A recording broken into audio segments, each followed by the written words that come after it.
Sir ఇప్పుడు మీరు మీరు మీరు అధికారంలో ఉన్నప్పుడు మీ మీద డిక్లరేషన్ ఇవ్వలేదని అన్యమత ప్రచారం కొండ మీద జరిగిందని మీరు ప్రసాదం తీసుకునే విషయం కానీ ఆర్టీసీ టికెట్ల వెనకాల జెరూసలేం అని ముద్రించడం కానీ మీ కుటుంబంతో సహా బ్రహ్మోత్సవాలకు వెళ్ళి వస్త్రాలు సమర్పించలేదని రకరకాలుగా ట్రోల్ చేశారు. ఇప్పుడు మీరు అధికారం పోయి ప్రతిపక్షంలోకి వచ్చిన తర్వాత యానిమల్ ఫ్యాట్ గతంలో మీ హయాంలో జరిగిందని, అదేవిధంగా విజిలెన్స్కి సంబంధించి వందల కోట్ల రూపాయలు టీటీడీలో అక్రమాలు జరిగాయని చేస్తాను. ఇదంతా ఎలా చూస్తారు? అంటే మీరు క్రిస్టియన్ అని ఈ విధంగా వాళ్ళు పాల్పడుతున్నారా, లేదా ఒక బలమైన పార్టీని దెబ్బతీయడానికి చేస్తున్నారా?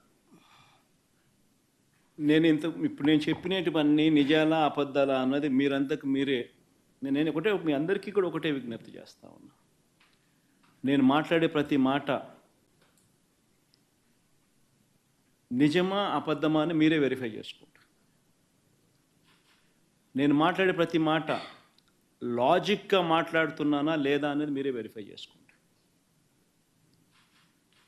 నేను మాట్లాడే ప్రతి మాట నిజమే మాట్లాడుతూ ఉన్నప్పుడు, నేను మాట్లాడే ప్రతి మాట వాస్తవాలే చెప్తా ఉన్నప్పుడు, నేను మాట్లాడే ప్రతి మాట లాజికల్గా చెప్తా ఉన్నప్పుడు, మరి మీ అందరికీ కూడా జరిగిన వాస్తవాలన్నీ కూడా నేను చెప్పక మునుపు మీ మనసుల్లో ఉండేది, మీ చెవులకు వినిపించింది, మీ కళ్ళకు వాళ్ళు చూపించినది వర్సెస్ ఇప్పుడు నేను మీ అందరి దృష్టికి తీసుకొచ్చింది.